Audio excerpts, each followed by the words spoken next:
광활령이 영하 16도, 서울이 영하 8도 등 올겨울 들어 가장 추웠고 이번 주 내내 추위가 계속될 전망입니다. 하루 적설량으로 사상 최대의 눈이 내린 호남 지역 곳곳에 휴교령이 내려지고 축사, 붕괴, 고립 등 피해가 속출했습니다. MBC가 내일 예정된 PD 수첩을 방송하지 않기로 했고 현재 MBC 이사회가 최근 파문을 긴급 논의하고 있습니다. 이번 논란으로 황우소 교수팀의 국제적 위상이 흔들리고 해외 언론도 비판적 태도를 보여 파문이 커지고 있습니다. 한 시골 마을 배추에서 다량의 쇳가루가 검출돼 이 배추로 김치를 담가 먹은 주민들의 건강이 위협받고 있습니다. 여러분 안녕하십니까? 12월 5일 8시 뉴스타임입니다. 네, 오늘 전국이 꽁꽁 얼어붙었습니다. 올겨울 들어 가장 추웠습니다. 이번 주 내내 추위가 계속될 전망인데요. 오늘 추위 류란 기자가 전해드립니다. 가뜩이나 교통체증이 심한 월요일. 서둘러 집을 나서보지만 빙판길이라 빠른 걸음이 쉽지 않습니다. 눈이 얼어붙은 계단에선 여성들의 뾰족 구두가 위태로워 보입니다. 길도 너무 미끄러워서 뭐 입고 갈까 그것도 걱정되고요. 그냥 걱정이 너무 많이 돼서 막 일어나기 싫었어요. 오늘 전철이 많이 풍부했구나. 빨리 가야 되겠다는 생각이 들었어요. 간밤의 기온이 영하 10도 가까이 떨어지고 한낮의 기온도 영하 2도 안팎에 머물자 서울에서는 370건이 넘는 동파 사고가 잇따랐습니다. 일찍 찾아온 칼바람 속에 시장 상인들은 난로가에 모여 추위를 쫓아봅니다. 올겨울 들어 가장 추운 날씨였던 오늘 평소 같으면 도매상들로 북적대야 할 재래시장이 하루 종일 한산한 모습입니다. 강원도 산간마을은 영하 20도 가까이 떨어진 추위로 인적이 끊겼습니다. 아랫목에서도 추위가 느껴지자 할아버지는 아예 아궁이 곁을 떠날 줄 모릅니다. 한 번 떼는 게 하루 뗄 걸 한 번에 다 떼요. 추워가지고. 기상청은 내일 아침 최저기온은 영하 12도에서 영하 2도, 낮 최고기온은 0도에서 6도로 오늘보다 조금 높겠다고 예상했습니다. KBS 뉴스 류란입니다. 네, 이렇게 매서운 추위에다가 호남 지방은 기록적인 폭설까지 내려서 피해가 컸습니다. 이재석 기자가 KBS 헬기를 타고 피해 지역 취재했습니다. 지난 주말부터 계속된 눈은 온 숲과 들판을 하얗게 뒤덮었습니다. 비닐하우스는 눈의 무게를 못 이기고 천장이 내려앉았습니다. 눈길을 달리던 승용차는 미끄러지면서 다리 난간을 들이받았습니다. 대부분의 고속도로와 철도는 이제 제 모습을 찾았지만 일부 도로와 철도에선 여전히 제설 작업이 한창입니다. 오늘 눈이 멎으면서 집집마다 눈 치우기에 나섰습니다. 눈이 워낙에 많이 쌓여 삽 한 자루로는 역부족입니다. 휴교령이 내려졌지만 어린이들은 눈싸움하러 학교 운동장에 모였습니다. KBS 뉴스 이재석입니다. 네, 이번엔 MBC PD 수첩 사태입니다. 어제 MBC 측의 사과문 발표에 대해서 황우석 교수팀은 불충분하다고 느끼고 있지만 그래도 조금 진정되고 한결 여유를 되찾고 있습니다. 그러나 황 교수의 건강이 좋지 않고 의욕도 꺾여 이번 주 복귀는 어려울 것으로 보입니다. 양민효 기자입니다. 난자 채취 논란에서부터 줄기세포 연구 진위 의혹까지 그동안 불거졌던 논란으로 인해 가라앉아 있던 황 교수 연구팀의 분위기는 비교적 밝아졌습니다. 대책회의를 하기 위해 연구실에 모인 교수진들의 표정에도 여유가 있어 보입니다. 언론의 인터뷰 요청에 좀처럼 응하지 않던 안규리 교수도 논란의 해법에 대해 말문을 열었습니다. 우리나라 원로 과학자들과 우리나라의 과학계 또 세계 과학계의 의견을 존중해야 된다고 생각하고 있습니다. 어제 MBC 측이 PD수첩 제작진의 취재윤리 위반과 관련한 사과문을 발표했지만 황 교수팀은 사과가 충분하지 않다는 입장입니다. 서울대 이병천 교수는 황 교수가 MBC의 사과문 문구를 충분히 이해할 수 없고 이번 사과문 발표로 그동안 MBC가 제기한 줄기세포 연구 진위 의혹이 완전히 해소된 것으로는 생각하지 않는다고 말했다고 전했습니다. 또 황 교수의 건강이 좋지 않고 연구 의욕도 매우 저하돼 있어서 이번 주 중 복귀를 기대하기는 어려울 것이라고 말했습니다. 저희들도 빨리 오셨으면 하는 게 바람입니다만은 워낙 크게 연구 의욕이 꺾여 계셔갖고 그런 것들이 좀 회복되는데 좀 시간이 걸리는 걸로 알고 있습니다. 이 교수는 당분간 황 교수 팀의 공식적인 기자회견은 없을 것이라고 말해 연구팀도 시간을 갖고 입장을 조율할 것으로 보입니다. KBS 뉴스 양민효입니다. MBC는 현재 비상사태입니다. MBC 대주주인 방송문화진흥회가 오늘 이사회를 소집해 긴급 소집해서 대책을 논의하고 있습니다. 일단 MBC는 내일로 예정된 PD 수첩은 방송하지 않기로 했습니다. 장혜용 기자입니다. 방송문화진흥회가 MBC의 대국민 사과 발표 하루 만에 임시 이사회를 긴급 소집했습니다. 방문진은 오늘 오후 4시부터 최문순 MBC 사장을 참석시킨 가운데 PD수첩 사태를 보고받고 대책을 논의했습니다. 이사들은 특히 PD수첩 제작진이 취재 윤리를 위반해 대국민 사과에까지 이른 사태를 중시하고 향후 대책을 추궁한 것으로 알려졌습니다. 방문진은 MBC 사장 선임권을 갖고 있는 데다 프로그램과 관련해 이사회를 소집한 것은 지극히 이례적이어서 관심을 모았으나 사장 진퇴 관련 논의는 없었다고 관계자가 밝혔습니다. 책임을 묻겠다, 그렇게 지금 보도가 된 걸로 알고 있는데 그런 상황으로 해서 거기에 대해서 따로 이사들이 어떻게 징계할 거냐 이런 식으로는 얘기를 한 적이 없습니다. MBC는 오늘 오전 사장 주재 임원회의를 시작으로 잇따라 긴급회의를 소집해 대책 마련에 나섰습니다. 취재 윤리를 위반한 사실이 확인된 PD수첩은 내일 예정된 방송을 하지 않고 자연 다큐멘터리로 긴급 대체했습니다. 황우석 교수 연구팀 관련 후속 방송은 현재까지 유보 상태지만 후속 방송을 취소할지 여부도 논의 중인 것으로 알려졌습니다. MBC 시사교양국 PD들은 이와 관련해 오늘 오전 회의를 열어 취재윤리 위반에 대해 사과했습니다. PD들은 그러나 이와는 별도로 PD수첩이 해온 진실 추구 노력은 계속돼야 한다고 밝혔습니다. KBS 뉴스 장희윤입니다. 네, 여기서 MBC PD수첩이 왜 이렇게 무리수를 두게 됐을까 하는 의문이 들게 됩니다. 이번 파문의 시작은 바로 연구원의 제보입니다. 그래서 최초 발단이 된 의문의 연구원이 누구인지에 관심이 쏠리고 있습니다. 정지주 기자입니다. PD수첩 제작진은 3명의 황 교수팀 연구원의 제보로 이번 취재를 시작하게 됐다고 밝혔습니다. 저희가 최초에 6월 1일 날 제보를 받았고 2명의 그 이어지는 제보를 저희가 다시 한번 받았고 황 교수팀은 지난 5월 사이언스의 논문이 발표된 이후부터 논문이 가짜라고 주장한 한 연구원을 제보자로 추정하고 있습니다. 또 PD수첩에 방송된 노란 수첩에 난자 채취와 배양 일지 등이 적혀 있었는데 황 교수는 이 수첩을 보고 이 연구원이 가지고 있었던 수첩임을 즉각 알아봤다는 것입니다. 이 연구원이 올 6월 황 교수팀이 연구 성과에 대해 정보 포상을 받을 당시 후순위로 밀린 것에 불만을 품지 않았을까 연구팀은 추측하고 있습니다. 지난 10월 황 교수는 PD수첩 측에게 이를 확인하려 했던 것으로 밝혀졌습니다. 우리 라인을 가지고 나와가지고 검증을 했더니 미주퍼하고 일치가 됐다. 현재 우리의 연구원이라고 하셨다. 하지만 유력한 제보자로 알려졌고 황 교수팀을 떠나 지금은 모 병원 의사로 근무 중인 이 연구원은 이런 제보 사실을 극구 부인했습니다. 전혀 만나지도 않았다니까요. 누가 지금 먼저 그걸 이야기를 하고 있으면 그 제너레이션을 누가 하고 있는지 지금 찾아야 된다니까. 이 연구원은 지난 2003년 황 교수팀이 척수신경이 끊어진 개의 신경을 배아줄기 세포로 이어 정상적인 개로 완치하는 데 핵심 역할을 했던 인물로 알려져 있습니다. KBS 뉴스 정지주입니다.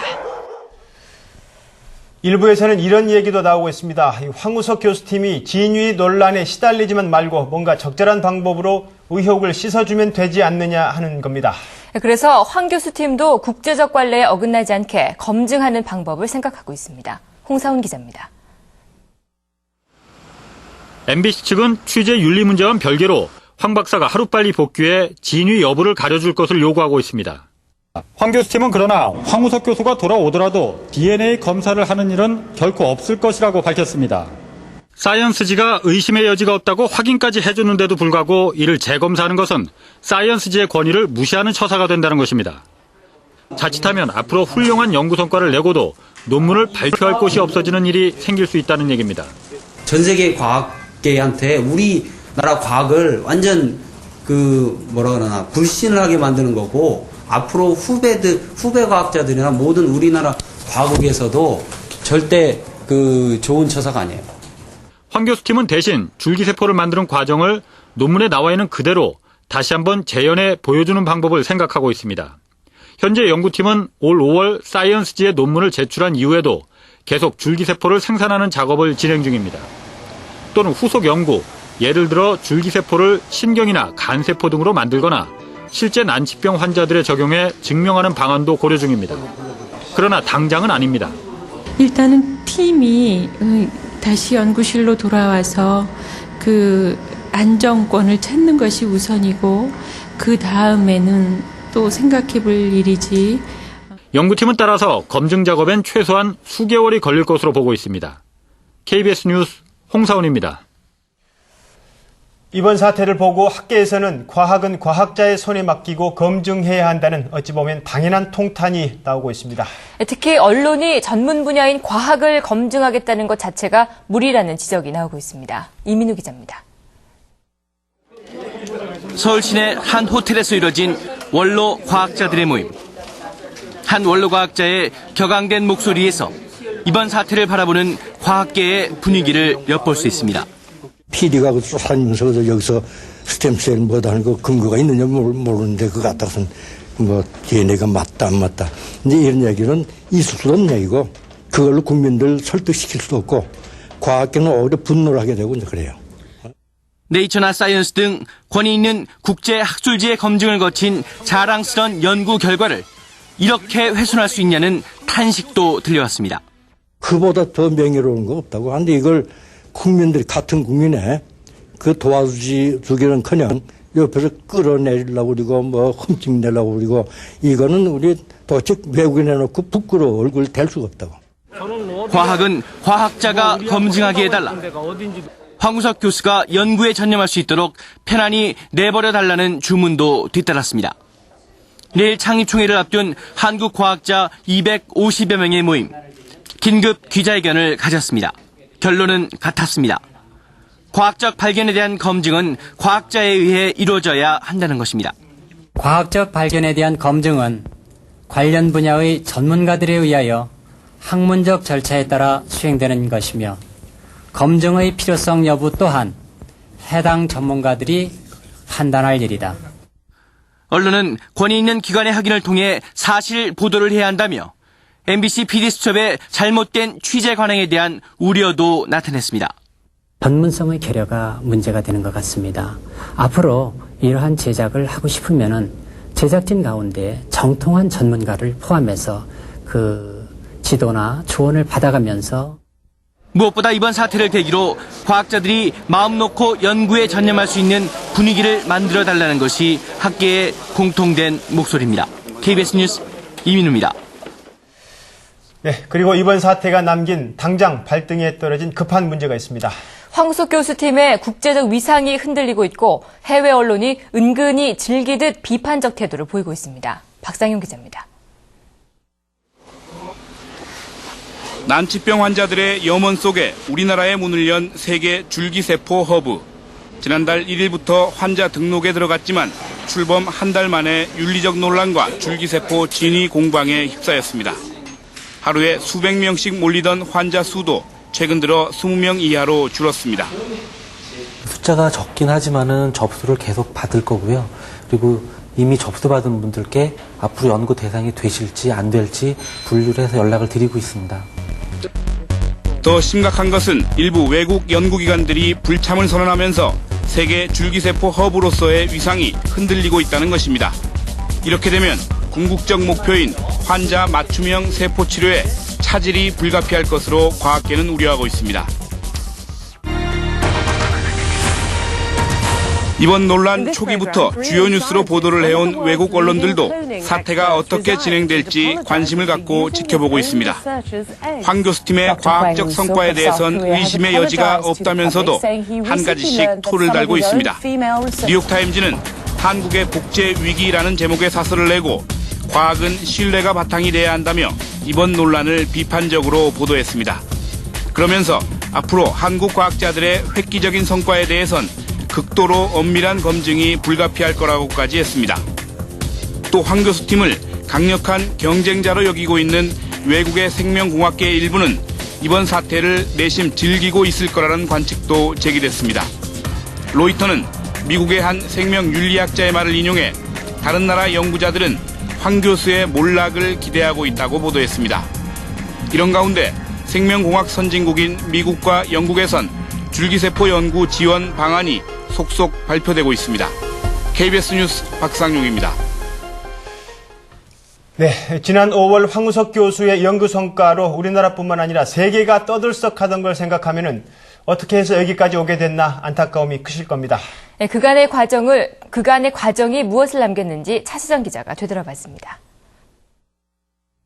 환자의 세포로부터 11개의 줄기세포를 만들어내는 데 성공했습니다. 세계 최초의 난치병 환자 배아줄기 세포 복제. 세계 최초의 복제계 스너피 탄생. 황우석 교수에겐 늘 세계 최초라는 수식어가 따라다녔습니다. 하지만 미국의 셰튼 교수가 황우석 교수 팀과 갑자기 결별을 선언합니다. 황 교수님도 셰튼 교수님이 왜 그렇게 표현을 하셨는지 지금 상당히 당황해하시는 상황으로 들었습니다. 연구에는 그게 사실은 않지 않을까 이렇게 생각하거든요. 난자 취득 과정에 윤리적인 문제가 있다는 것이 이유였습니다. 곧바로 난자 윤리 문제가 도마에 올랐고 몇몇 난자 제공자에게 보상금을 준 사실이 드러났습니다. 10만 원씩 친다면 150만 원이 적정하다고 봤고요. 난자 제공하는 사람 숫자는 한 20여 명 됩니다. 이어진 MBC PD 수첩의 난자 불법 매매 의혹 보도. 이를 본 시청자와 네티즌의 반발은 거셌습니다. MBC 광고 중단 압력이라는 사상 초유의 일이 벌어졌고 난자 기증 운동도 펼쳐졌습니다. 진실을 말한다는 이유로 언론에 대해서 광고를 중단하라는 압박을 준 케이스는 첫 케이스가 아닌가. 언론 자유가 먼저냐, 국익이 우선이냐를 놓고 뜨거운 논란이 계속됐습니다. 사태가 확산되자 황우석 교수가 직접 진화에 나섰습니다. 국민 여러분들께 너무나 부끄럽고 참담한 말씀을 드리게 된 점 너무 송구합니다. 황 교수는 또 난자 기증 사실도 시인했습니다. 난자 윤리 논란이 책 가라앉기도 전에 이번엔 배아 줄기세포에 대한 진위 논란이 불거졌습니다. 논문에 나온 2번 그 체세포와도 당연히 다르고 논문에 나온 2번에서 12번까지의 어떤 줄기세포와도 같지 않습니다. 황 교수팀 연구의 진실성이 의심된다는 겁니다. 하지만 불과 이틀 뒤인 어제 취재 윤리를 현저히 위반한 사실을 확인하고 이에 대해 국민 여러분께 정중히 사과드립니다. MBC PD 수첩 측은 취재 과정에서 해당 연구원들을 협박하는 등 취재 윤리에 심각한 문제가 있었음을 시인했습니다. 자기는 여기 황 교수님하고 강 교수님을 죽이러 여기 왔다. 그리고 그 목적만 달성되면 되지 다른 사람은 다치게 하고 싶지 않다. 이번 사태는 과학 연구의 성과 못지않게 생명 윤리의 중요성을 일깨워준 채 마지막 단계로 누가 진실이었냐의 판가름을 남겨놓고 있습니다. KBS 뉴스 차세정입니다.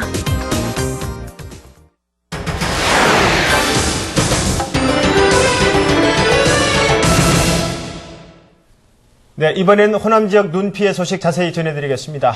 광주 전남 지역은 어제 첫눈이 광주 기상 관측 사상 가장 많이 내린 눈이었습니다. 기록적인 폭설로 농촌 지역 곳곳이 쑥대밭이 됐습니다. 김혜정 기자가 취재했습니다. 어른 무릎까지 차오르는 눈에 가지런하던 인삼밭이 아수라장이 돼버렸습니다. 눈 속에서 얼어가는 5년근 인삼을 보는 삼밭 주인의 마음도 무너져 내립니다. 너무 막막해. 너무 막막해서 도망가고 싶어요. 감당하기 어려워 이제. 이 같은 폭설로 피해 입은 삼밭만 광주 전남 지역에 100여만 평. 농민들은 지주목을 다시 세우는 데만 370억 원이 들 것으로 추산합니다. 이렇게 쑥대밭이 되어버린 삼밭을 빠른 시일 안에 복구하지 못하면 인삼의 머리 부분은 썩게 되어 상품 가치는 전혀 없어지게 됩니다. 축사도 무너져 내렸습니다. 무너진 양계장 지붕 안에 갇혀있는 2만여 마리의 닭들이 추위와 싸우고 있습니다. 안에 있는 닭을 옮겨야 되거든요. 인력이 부족하니까 손을 못 쓰고 있습니다. 기상 관측사상 최대의 폭설이 내린 광주 전남. 전라남도가 파악한 피해만 비닐하우스 4만 5천 평의 축사 43개 동 50억 원이 넘습니다. 시간이 갈수록 피해 규모는 눈덩이처럼 불어나고 있습니다. KBS 뉴스 김혜정입니다. 특히 호남 지방의 국도 고속도로는 어제 폭설과 함께 차들이 그대로 얼어붙은 듯 서버렸습니다. 8시간 가까이 오도 가도 못하고 마비됐습니다. 윤주성 기자입니다. 눈으로 뒤덮인 고속도로에 차들이 줄지어 서 있습니다. 아무리 기다려봐도 꿈쩍을 하지 않습니다. 여기 저절로 나옵니다. 도로공사에서는 뭐 하는가 모르죠.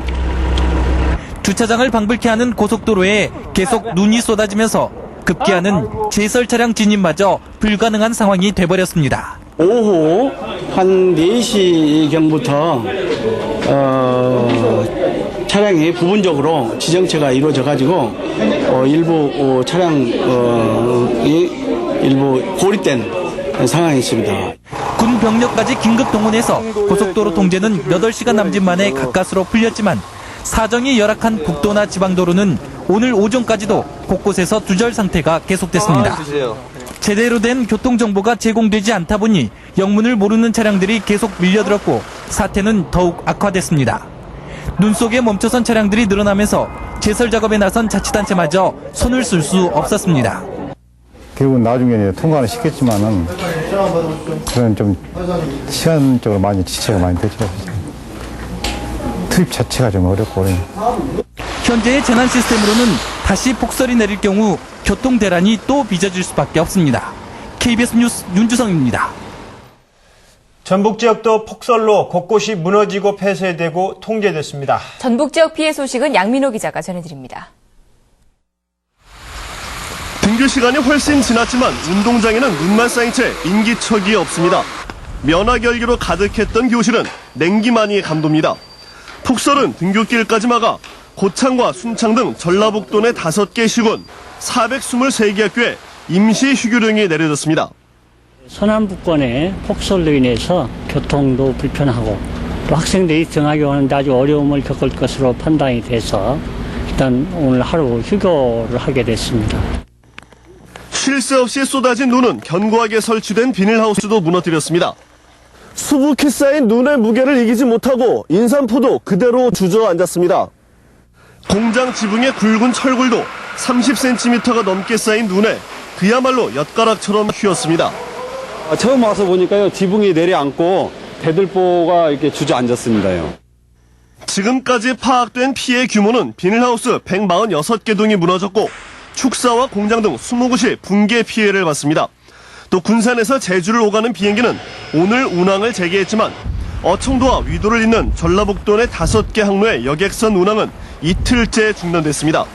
전라북도 재해대책본부는 눈이 녹는 대로 복구 작업에 나설 계획입니다.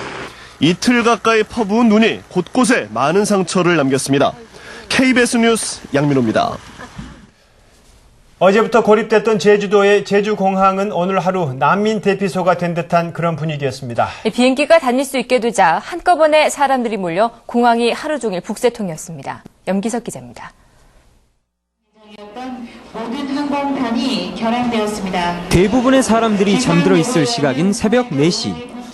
항공권을 구하기 위해 줄을 선 사람들이 벌써 수백 명에 이릅니다.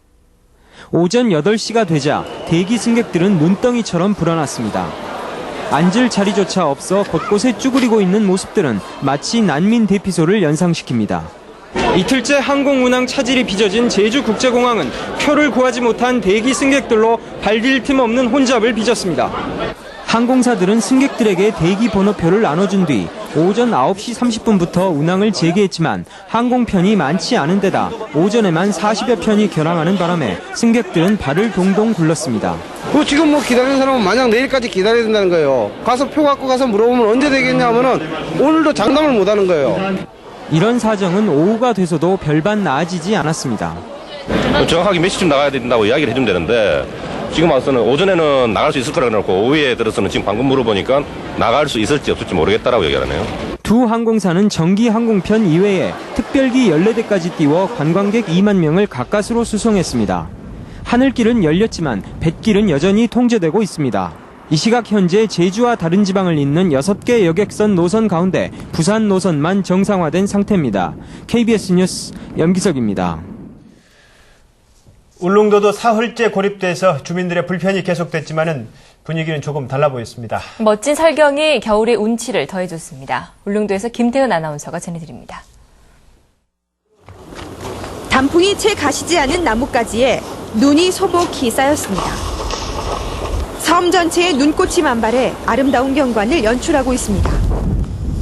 차로 울릉도를 한 바퀴 돌면 정말 이쁘다고 하는데 그걸 지금 못해서 아쉽고, 근데 지금 눈 오는 상태도 너무너무 예뻐요. 운동장에서 뛰어노는 섬 아이들은 마냥 신이 났습니다. 많이 올 때는 눈이 수미터가 쌓여 꼼짝도 못하지만 이번 눈은 놀기에 적당한 양입니다. 그러나 좁은 섬 도로에는 체인을 장착한 차들이 거북이 걸음입니다. 월동 장비가 없는 차들은 골목길에 발이 묶였습니다. 어제부터 울릉도 산간 지역에는 30cm 이상의 눈이 내렸습니다. 오늘 낮 1시 반 대설주의보는 해제됐지만 눈은 내일까지 5에서 15cm가량 더 내릴 것으로 예상됩니다. 풍랑과 강풍주의보로 울릉도에는 사흘째 여객선 운항이 중단돼 관광객과 주민들의 불편이 이어지고 있습니다. KBS 뉴스 김태은입니다.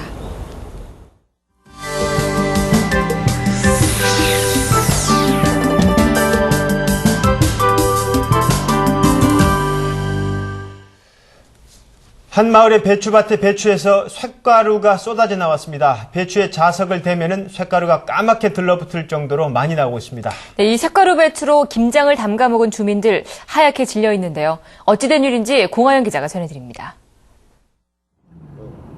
충남 당진군의 안섬마을.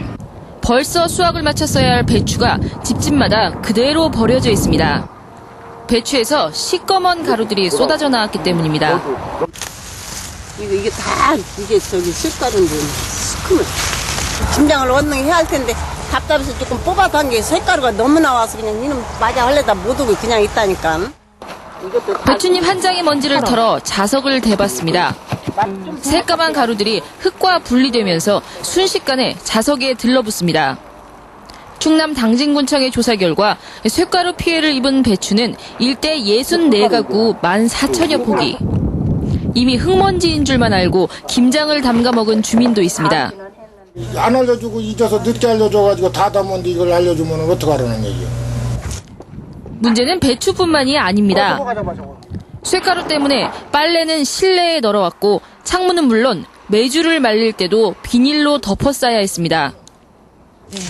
이런 틈에 이제 그 쇳가루가 들어가가지고 먹을 수가 없으니까 씻어도 안 나가고 그러니까는 아예 아주 비닐을 모든 걸 다 싸가지고. 농가에서 멀리 떨어진 바닷가의 성구미 마을도 사정은 마찬가지. 곳곳에서 쇳가루가 발견됩니다. 정말 부끄러운 것입니다. 마을에 이렇게 내 집에서도 이런 게 발견됐는데도 모르고 그냥 밥이나 먹고 있으니 말이지 이게. 쇳가루의 진원지는 마을들에서 조금 떨어진 한 철강 공장. 우리와 협력 관계에 있는 회사의 풍수해설비라고 바람을 이용해서 하는 공정에서 발생된 것으로 추정이 됩니다. 해당 협력업체는 공장 가동을 일시 중단하고 주민들에게 피해 규모만큼 김장 배추를 공급하겠다는 입장입니다. 문제에 저희가 책임질 건 책임지고 또 사과드릴 건 사과드리고 해야 되는 것이 마땅하다고 생각합니다. 하지만 더 큰 문제는 쇳가루가 섞인 공기를 마실 경우 건강에도 문제가 생길 수 있다는 점입니다. 주민들은 문제의 쇳가루 외에도 현대 I&I 스틸 측이 유해가스를 배출하고 있다고 주장합니다. 연기하고 매하고 뿌는 데가 많고 또 고추를 풀 때는 뭐 이거 말할 수 없고. 바로 중단을 시켰고요. 일단 그 개선을 위해서 저희가 별도의 창고를 지금 짓고 있습니다. 이런 가운데 현대 I&I 스틸이 새 제철소까지 짓겠다고 하자 일부 주민들은 크게 반발하고 있습니다. KBS 뉴스 공하영입니다. 인터넷 경마 PC방이라는 신종 불법 도박장이 단속이 느슨한 지방으로 빠르게 퍼지고 있습니다. 네, 등록은 PC방으로 해놓고 버젓이 불법 영업을 하고 있는데요. 독버섯처럼 퍼지고 있는 인터넷 도박장 황재락 기자가 취재했습니다. 창원의 유흥가에 있는 한 성인 PC방입니다. 게임장 안에는 대형 스크린과 수십 대의 모니터가 놓여 있습니다. 직원에게 현금을 건네면 사이버머니로 충전을 해줍니다. 경주마를 선택하고 베팅을 하는 것까지 실제 경마장과 똑같습니다. 경마장에는 베팅 제한 금액이 10만 원이지만 인터넷 경마장에서는 한 번에 수십만 원까지 베팅할 수 있습니다. 온라인 게임 심의 기준에는 게임머니를 현금으로 충전할 수 없고 현금으로 교환하는 것도 불법입니다. 하지만 사이버머니는 근처에 있는 환전소에서 바로 현금으로 교환할 수 있습니다.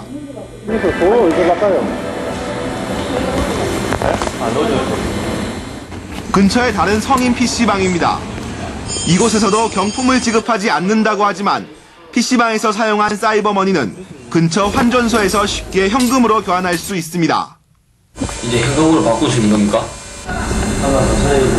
예, 알겠습니다. 이처럼 불법 도박장과 같은 온라인 경마장이 경남 지역에 수십 곳이나 되지만 단속의 손길은 전혀 미치지 못하고 있습니다. 수도권 지역의 단속이 강화되면서 신종 불법 도박장이 단속이 느슨한 지방으로 독버섯처럼 확산되고 있습니다. KBS 뉴스 황지락입니다. 가정 해체가 불러온 가슴 아픈 통계가 나왔습니다. 부모 없이 할아버지 할머니와 사는 이른바 조선 가정이 최근 5년간 6배나 늘었습니다. 하루하루 살아가는 게 막막하지만 최소한의 혜택도 이들 가정을 외면하고 있습니다. 이정민 기자입니다. 전북 군산의 한 작은 마을. 부모 없이 조부모와 사는 석재가 야구 선수의 꿈을 키우는 곳입니다. 8년 전 연락이 끊긴 부모님이 남긴 것은 빚뿐. 석재의 야구 활동비 50만 원도 고스란히 빚으로 쌓여가고 있습니다. 내가 어디 가서 하다못해 부동무통에다 손이라도 넣으면 그래도 반찬 없는 밥은 안 먹을 텐데 나도 이렇게 병신이라 우리 영감 저렇지 나 그렇지 애들이 너무나 고생해요. 석재와 여동생을 돌봐주는 사람은 교통사고로 장애인이 된 할머니와 임파선 종양을 앓는 할아버지. 모두 일을 하기는 어렵습니다. 꿈을 잃지 않고 야구에 전념하는 석재. 하지만 석재를 도울 방법은 사실상 없는 셈입니다. 집 형편이 안 좋으니까요. 빨리 프로 선수가 돼가지고 이렇게 좀 할아버지 할머니라도 좀 편안하게 해드리더라고. 중학교 1학년인 이모 양도 마찬가지. 할아버지가 가출한 부모 역할을 대신하고 있습니다. 할아버지에겐 없는 살림에 공부 뒷바라지가 걱정입니다. 밤에는 그냥 실력이 있어도 그걸 무슨 돈으로 대학을 가니까. 근데 공부는 곧잘해요. 하지만 이 양에겐 공부보다 할아버지의 건강이 더 신경 쓰입니다. 어떤 게 걱정이 돼요? 그냥 뭐 언제 돌아가실까. 연세가 있으시니까. 최근 5년간 이 같은 조손 가정은 무려 6배나 늘었습니다. 할아버지 할머니가 애써 손자 손녀를 키워도 경제 능력이 없어 아이 키우는 게 힘에 부칩니다. 할머니 할아버지들은 이미 경제 활동 능력이 없잖아요. 그런데 우리 손자 손녀들은 이제 한참 배울 나이가 되었어요. 그래서 우리 아이들이 배움을 중단하지 않도록. 하지만 이들 대부분은 기초생활수급 대상자 혜택 등 최소한의 복지에서도 소외돼 있습니다. 대부분은 보호자가 있다는 이유입니다. 뭐 지원 나오는 건 없어요? 없죠. 보호자상 예비가 있고 해당 안 되지. 이렇게 보면 복지의 사각지대에서 쓸쓸히 겨울을 맞고 있는 조손 가정. 제도적 배려와 함께 이웃의 따뜻한 손길이 필요한 때입니다. KBS 뉴스 이정민입니다.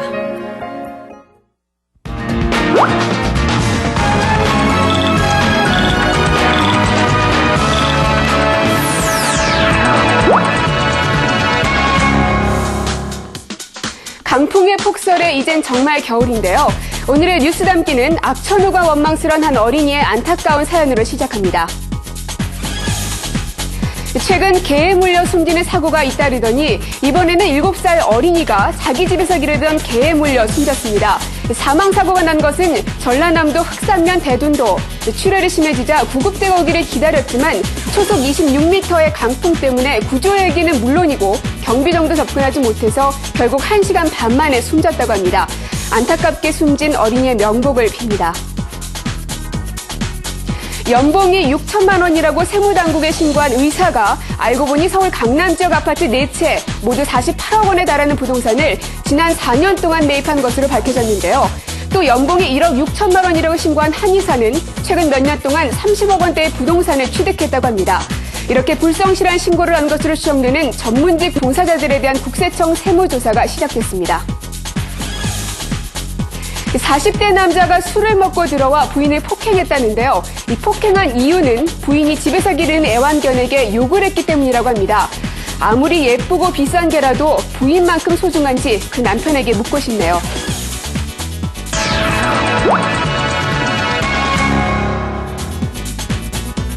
음식 배달원들의 오토바이를 17대나 훔친 30대 남자가 경찰에 붙잡혔습니다. 이 배달원들이 키를 오토바이에 꽂아놓고 건물 안으로 들어간 사이 훔치는 수법을 썼다는데요. 이 배달원들의 유일한 생계 수단까지 빼앗은 이 남자, 벼룩의 간을 빼먹는 참 못난 도둑이네요. 독일에 사는 터키계 회교도 삼형제가 여동생을 총으로 살해했습니다. 알고 보니 여동생이 서구적인 자유분방한 생활을 해서 가문의 이름을 더럽혔다는 게 살인 동기라고 합니다. 죽음으로 가문의 영광을 지킨다는 이슬람교도들의 명예살인인데요. 독일에서만 최근 9년 동안 50건 가까운 명예살인 사건이 일어났다고 합니다. 율법을 따르자니 동생이 울고 동생을 따르자니 율법이 울고 이 형제들 결국 율법을 따르고 말았네요.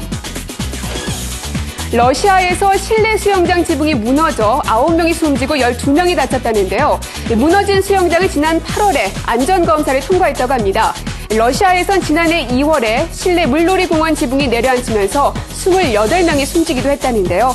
90년대 우리나라처럼 러시아도 붕괴 사고 악몽에 빠진 건가요?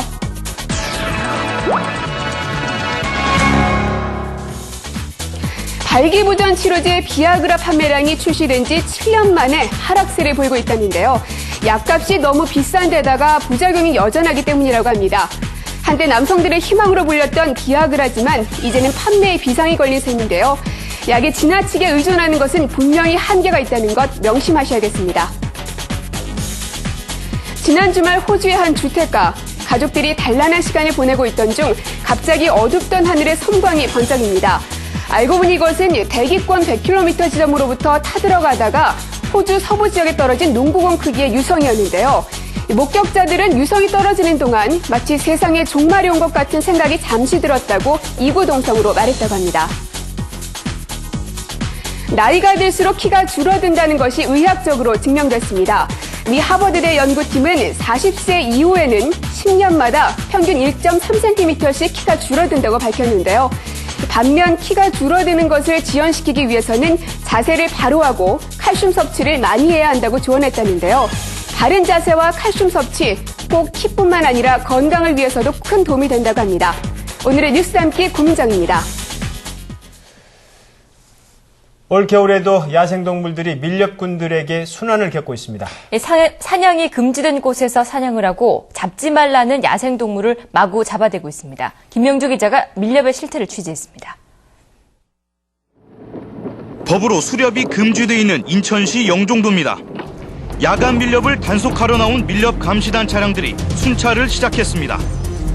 10여 분쯤 지나자 고라니 한 마리가 길가에 나타났다. 이내 숲속으로 사라집니다. 논두렁에는 떼지어 노는 오리들도 간간히 눈에 띕니다. 1시간 남짓 흘렀을까? 밀렵 감시단 차량이 갑자기 속력을 내기 시작합니다. 동일 차량 뒤에 바로 붙으셨죠? 네, 바로 붙어 있습니다. 회전 크게 하면서 막을 테니까 뒤에 바로 대세요. 다른 대원들이 밀렵 용의 차량을 발견한 것입니다. 총포 소지 허가도 없이 공기총을 갖고 다닌 밀렵 용의자. 왜 기러기 잡으셨어요? 안 잡았대. 이거 무슨 기러기를 잡으셨어? 분명히 총소리가 들렸는데도 밀렵을 하지 않았다고 끝까지 발뺌을 합니다. 그럼 여기서 지금 뭐 하셨던 거예요? 지금? 네? 뭐 하셨어요? 논에 이렇게 갔다 오고 다 집 먹는 거. 네? 집 먹는 것 때문에 물 푸고 겨울 맥혀가지고 막아가지고 색타가 저기가지고 맥혀가지고 그랬더니까 내가 쐈으면 쐈더니 뭘. 그러나 불과 수십 미터 떨어진 논에서는 방금 총에 맞아 죽은 6년생 고라니 한 마리가 발견됐습니다. 이곳은 경상남도 밀양의 수렵 허가 지역입니다. 그러나 이곳에서도 밀렵꾼들의 불법 포획 때문에 야생동물들이 순환을 당하고 있습니다. 사냥개를 데리고 당당하게 대자연을 누비는 엽사들. 이들 가운데 상당수가 포획이 금지된 동물까지 마구 잡아들이고 있습니다. 이 밀렵꾼은 포획이 금지된 암꿩, 이른바 까투리 3마리를 잡았다가 밀렵 감시단에게 적발됐습니다. 그러나 운동 목적으로 왔다며 변명을 늘어놓습니다. 이놈은 들고 있으면 무조건 그래야 되니까. 잡던건 잡던가 그래야 되니까. 그거 운동이 된다 아닙니까? 심지어 포획한 동물의 가죽을 벗긴 뒤 밀반출하는 경우도 흔합니다. 냄새가 억수 나거든요. 그러면 이제 물가에서 이렇게 해갖고 바짝 말랐잖아요. 수렵 금지 지역이든 허가 지역이든 가리지 않고 보호조수를 마구 잡는 밀렵꾼들 때문에 보호받아야 할 야생 조수들이 순환을 당하고 있습니다. KBS 뉴스 김명주입니다. 오늘 많이 추우셨죠? 전국의 아침 기온이 영하 10도 안팎까지 떨어지면서 올겨울 최저 기온을 기록했습니다. 내일은 오늘보다는 기온이 조금 오르긴 하겠지만 여전히 예년 기온을 크게 밑돌면서 한겨울 추위는 계속될 것으로 예상됩니다. 또 서해안 지방은 오늘에 이어서 내일까지도 1에서 5cm의 눈이 더 내리겠고요. 동해안 지방은 내일 오전 중에 눈이 조금 내릴 것으로 예상됩니다. 구름 모습입니다. 서해안 지방에 영향을 주던 눈구름의 세력은 다소 약해졌습니다. 그러나 강한 눈구름들이 울릉도 독도 지방을 지나가면서 내일까지 초고 20cm의 큰 눈을 뿌리겠습니다. 내일 우리나라는 찬 대륙고기압의 영향으로 서울을 비롯한 내륙 지방은 비교적 맑겠지만 서해안이나 동해안 그리고 섬 지역으로는 눈이 오는 곳이 많겠습니다. 내일 아침 기온은 서울이 영하 7도 등 중부는 영하 10도 안팎, 남부 지방은 영하 5도 안팎까지 떨어지겠고요. 한낮 기온은 오늘보다 조금 올라서 서울은 0도, 전주가 3도, 부산은 5도 정도가 예상됩니다. 바다의 물결은 전해상에 풍랑주의보와 경보가 내려진 가운데 최고 4m까지 매우 높게 일겠습니다. 이번 주는 뚜렷한 눈이나 비 소식 없이 맑고 영하의 강추위도 계속될 전망입니다. 날씨